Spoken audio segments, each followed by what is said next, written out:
Join us for an historic conversation with Joanne Jenkins, CEO of AARP, and António Guterres, Secretary General of the United Nations. Our focus, the impact of COVID-19 on older persons throughout the world. Please welcome Joanne Jenkins. I am so honored to be here with you, Secretary General, and to thank you for taking the time to allow us to have this exchange, particularly around COVID-19 and its impact on older people all over the world. But before I do that, I know you're sort of self-isolating in New York and your family's in Portugal. How are you surviving this personally before we get to what's happening all around the world? Well, it's not easy. I'll be going back to Portugal for holidays, and I will be with the family. But it's not easy to be alone for such a long period.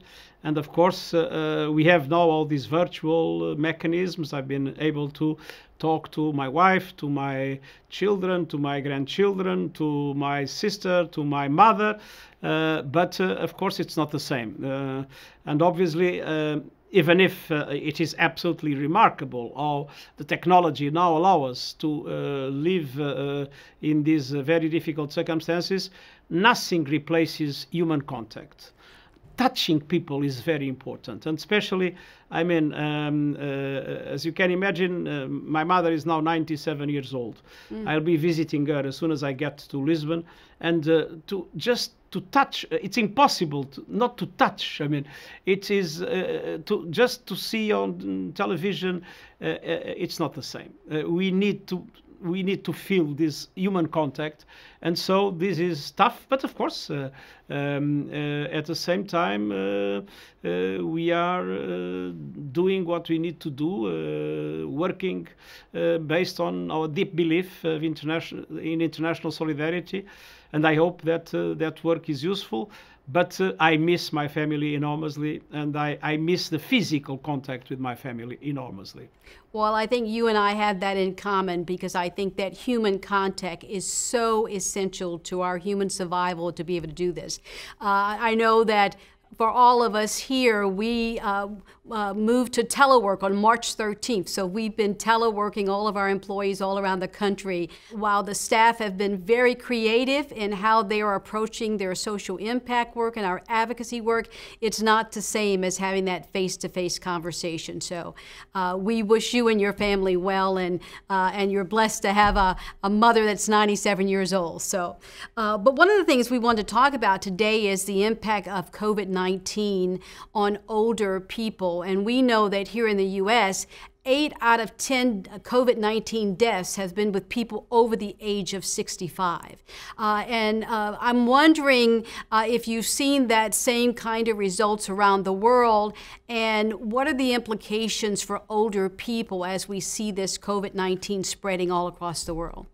Well, it is indeed true that when one looks at the fatalities, the overwhelming majority of the fatalities are with people with 70 years and more. I am 71, so I'm already in that group. But in my country, 86% of the people that have died are over 70. In a statistic I've seen recently, globally, people with 80 years and more have 5 times more fatalities than the global average. So indeed, from the point of view of the impact on human life and the loss of life, this is a pandemic that basically affects older people. And so it is not only the difficulties that older people have to live in this virtual world, of course, much more difficult access to the technology, much bigger need of, in many cases, of direct support. It is the fact that the impact on death is absolutely devastating, and this makes it clear governments have the responsibility to take measures to much better protect older people. And what to be honest, I'm shocked is what has happened, the same in my country, the same here, the same everywhere, in these care homes and institutions, in which we have seen in some situations absolutely devastating. And this is clear. I mean, there was neglect and there was stigma. and there was not adequate priority given to older people in this very difficult situation. And governments have a very strict responsibility to define who's the fault of these things happening and to take measures to make sure that this doesn't go on. This is the first concern. But then you have all the other concerns. I mean, look into what is happening to the economies everywhere. Less than 20% of people with retirement age has a pension. Yes. So all the others have to live with the formal economy, with the forms of support from the families or whatever. Now, the truth is that with the pandemic, with all the measures that were taken, the restrictions that were taken, the informal economy has been dramatically impacted. And so many older people are really being key victims in relation to poverty, in relation to hunger, in relation to disease. And this is something that really breaks my heart, and I feel an enormous responsibility in making governments, the civil society, businesses understand that older people must be an absolute priority in the way we fight the COVID-19 and in the way we organize the recovery. And at the same time, we need to also recognize that lots of older people are taking care of other people. Yes. I mean, lots of the care people are older people, and with a bigger risk, because of course, if they get the COVID, they will be in a much risky situation. And it's important to allow older people's voice to be heard when policies are defined, both to fight the pandemic and to prepare the recovery of our economies and our societies. It's so important to hear you speak so strongly about this. I often talk about the 3 Ps, that we have a personal responsibility to do what we need to do to protect ourselves, that the private sector has a role to play in making sure that products and services are produced, but there is also a public responsibility that governments at all levels throughout the world, throughout the country, at the local levels, have a responsibility to look out and make sure that older people are cared for in the same way that they have cared for so many throughout a lifetime. I'm so impressed that in May you initiated the global release of the policy brief on the impact of COVID-19 on older people. I wonder, I think you're probably one of the first Secretary Generals to speak so eloquently and so clear about the importance of addressing older persons in society. I wonder if you could share with us what was the catalyst behind you initiating this policy brief with us. Well, this is the policy brief. Yes. I can show you. Yes. And we decided when the COVID-19 started, when the pandemic spread around the world, that it would be important for the UN to be a voice. And to be a voice advocating with governments, with the business community, with the private sector, with the civil society, advocating for people to do the right thing and to adopt the right policies and the right measures in relation to the different aspects and the different groups and communities that the COVID was impacting. And one of the first briefs we did was exactly where we felt that the needs were bigger and where we felt the impact was most devastating, older people. Mm-hmm. And we thought that it would be important to address governments, to address local governments. Local governments here have an absolutely essential responsibility, and to give advice on, how to better protect people in relation to the COVID, how to organize lockdowns to have a less negative impact on older people. Isolation is particularly negative in the life of older people. The risks for mental health, so there must be mental health support. Then the questions of livelihoods and guarantee that the protection against falling into poverty or extreme poverty, especially if those that have no pension and no other forms of support and all of a sudden have some small forms of income that they can lose. So it was important to have a number of advice, a number of suggestions, proposals in relation to the policies that should be adopted, how the civil society could be better organized and could be better listened to, and especially telling governments and telling entities of all kinds that the stigma is something that is there. I saw some statistics coming from different societies, and before the COVID, 1 in each 5 to 7, depending on the country, older people would be victims of violence, even at home or even in a care home. So the violence was there, the stigma was there, and we saw an increase of violence in the houses, in the homes of the world with the COVID-19. So there is a particular responsibility in the protection, the physical protection of older people. All these things, of course, require policies. The police needs to be, the judiciary system needs to be, the neighbors need to know what to do. The communities need to be able to be much more forceful. So we thought it was important to gather a number of specialists, to gather our agencies that are specialized in these, and to have a number of areas of advice in this policy brief to help people do the right thing and respect older people, and also listen to their voices and to their suggestions and to their ideas. Old people know a lot. Older people know a lot. They have experienced a lot. They have seen other epidemics. They know how to react to them. So, I mean, the wisdom, the experience, the knowledge needs to be incorporated in the way policies are formulated, in the way governments, but also the civil society act in this situation.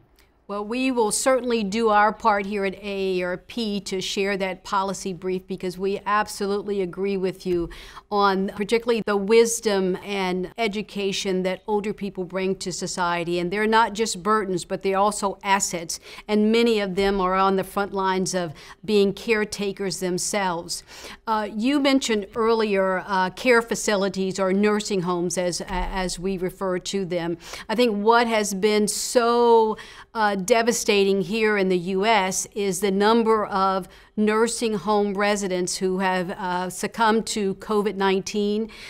We have been advocating strongly in Congress and at the local level and with governors all across the country around 5 particular areas about transparency of how do we share information with family members of someone who might be a resident at a care facility, to make sure that the people who are working there at the facility have PPE equipment, and we know that the distribution of that equipment is not fair all across care facilities, not just here in the U.S., but around the world, and that we're making sure that the residents and the staff are being tested at these facilities on a continuous basis to make sure that we can control the spread of this deadly disease. And that something you mentioned earlier around isolation, that we use the technology that's available to us to provide virtual visits to those who may not be able to see their family members for months. In many cases, it may be the last time that they get to see them if, in fact, they succumb to COVID-19, and that we continuously look at the staffing levels. So many of the people who work at nursing facilities here in the U.S. work at one or more facility, and so making sure that they are fully staffed and that they're tested is so important. But I think one of the key areas that is highlighted in your report is also the disparities, what it brought out, not only the impact on older workers, but also of people of color, and how those disparities are affected by the kind of health care you receive and where you live. I wonder if you have thoughts on the disparities with people of color, whether it's African American, Black here in the U.S., or Hispanic, or others all around the world, in terms of your policy brief and what you've seen around the world. Well, there are deep inequalities in the world. Inequalities in income, but also inequalities in education, inequalities in healthcare, inequalities in all aspects. And there is this rejection of who is different. Racism is there in our societies, and we need to fight it, and to fight it in a very deliberate way. And obviously, when we see healthcare, we see that not only in the US, a little bit everywhere, richer people get a better health care.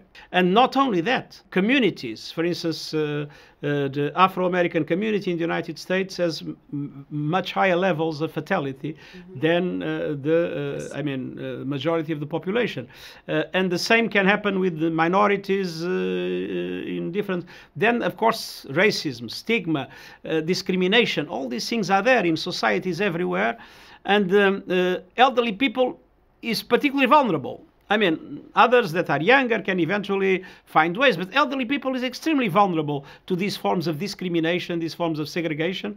And I think it's very, very important to fight for equality, for respect, for mutual understanding, for social cohesion of societies, for everybody to feel that their identity is respected, but that they belong to the society and recognized as such by the society as a whole.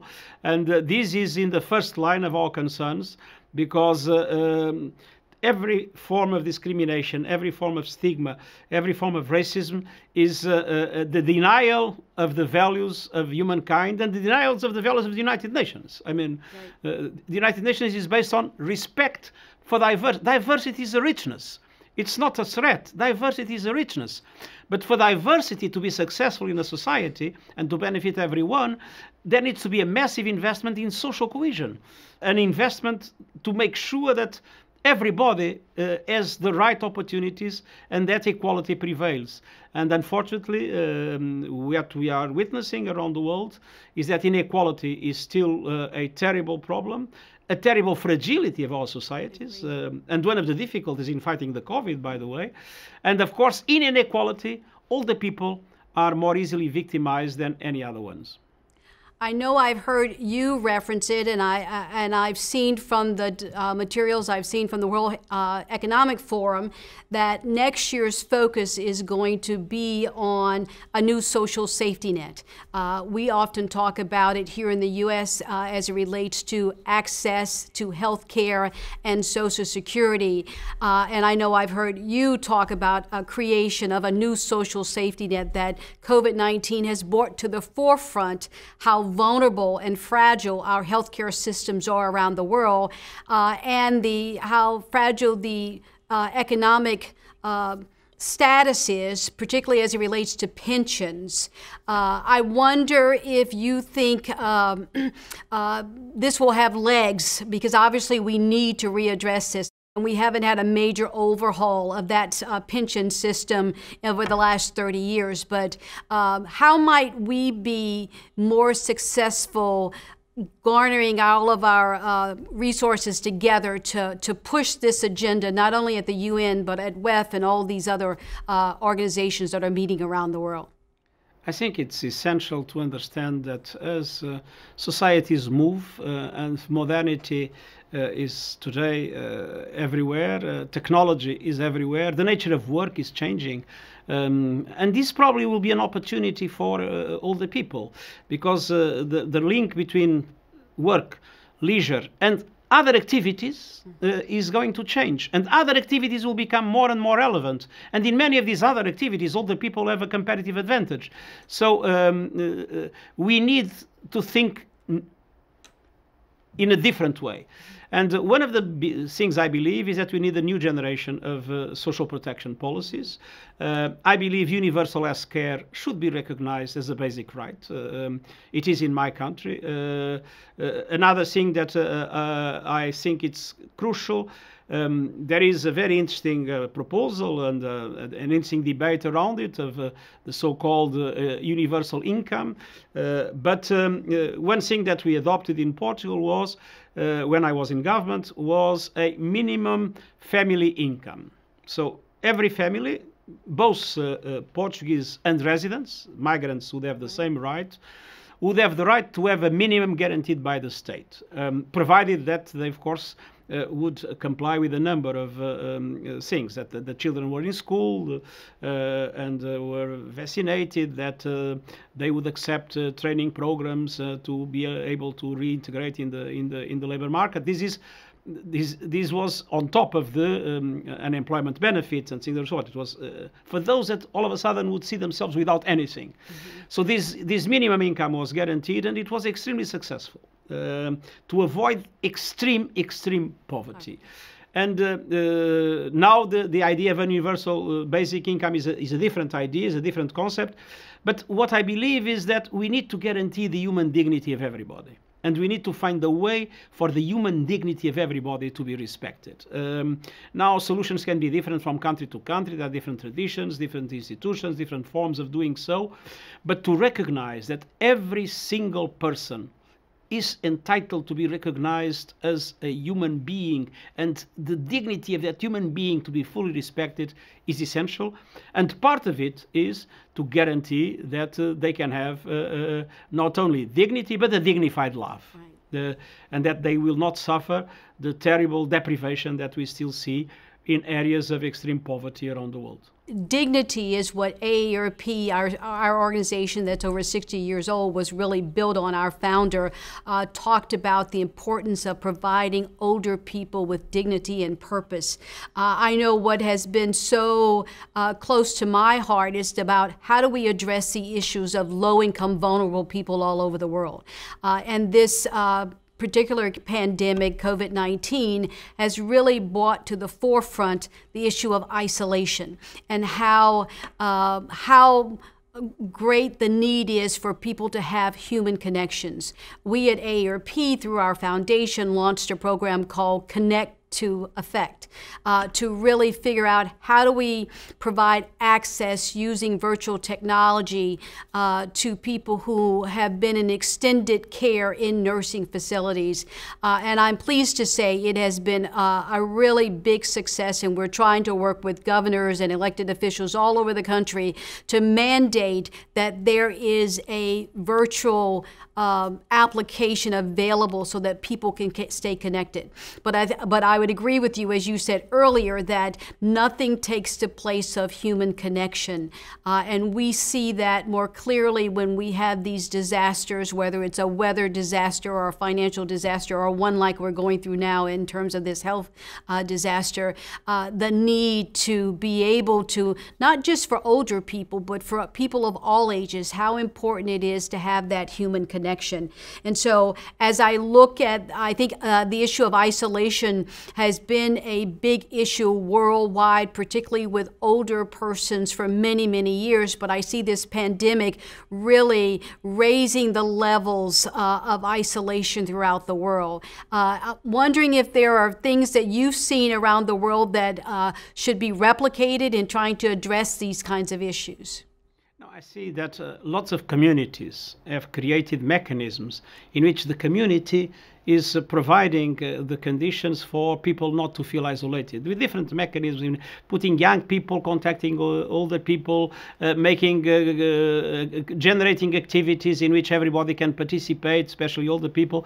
But here there is also one responsibility I would like to underline, is the responsibility of families. Yes. I call my mother every single day, wherever I am in the world. Even if I am in the most remote location, I call my mother every single day. And if I don't, she will be not feeling well.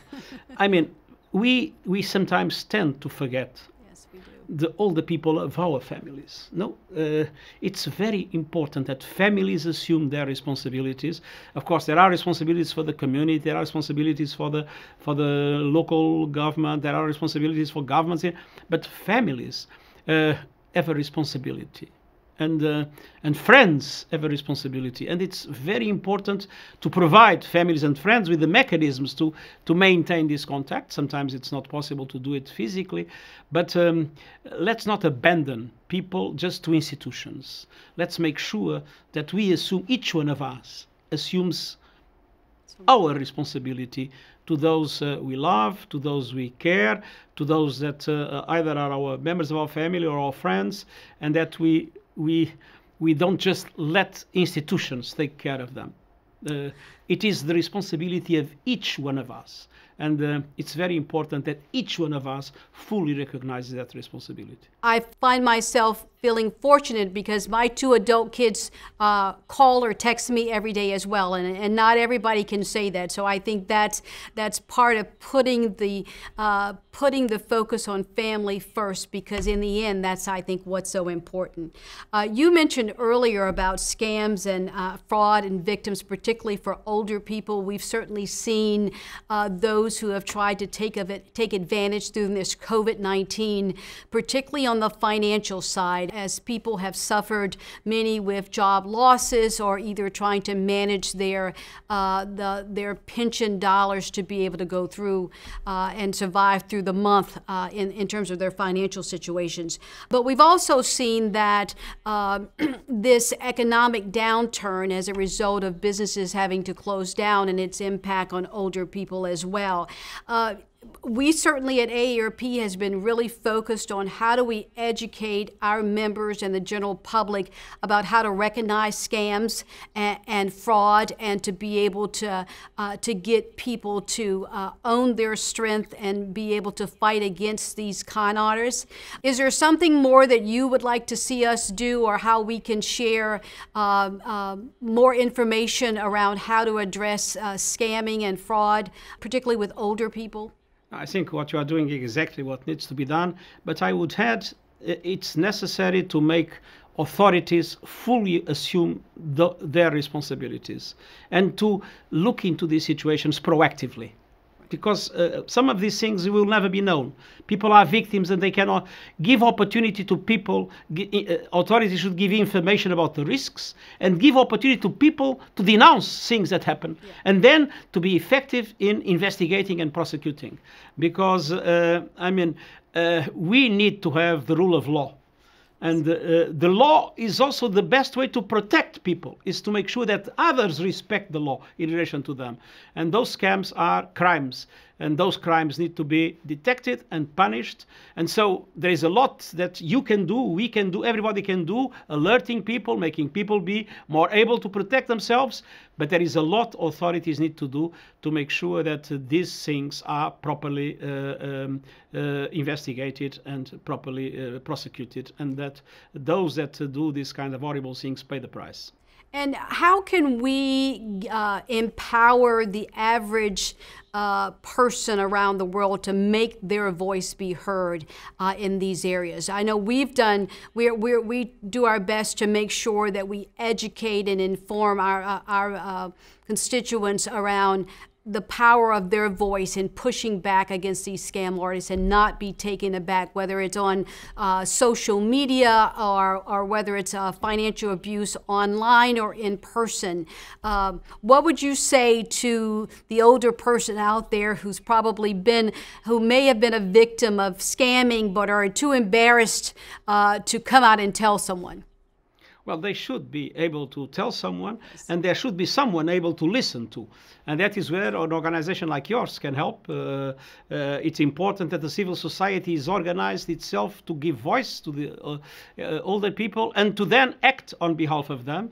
And also, many of the older people have access to social media themselves, and they can organize their own campaigns. There are associations of older people. I know several in my country that are extremely active. They can play a very important role on that.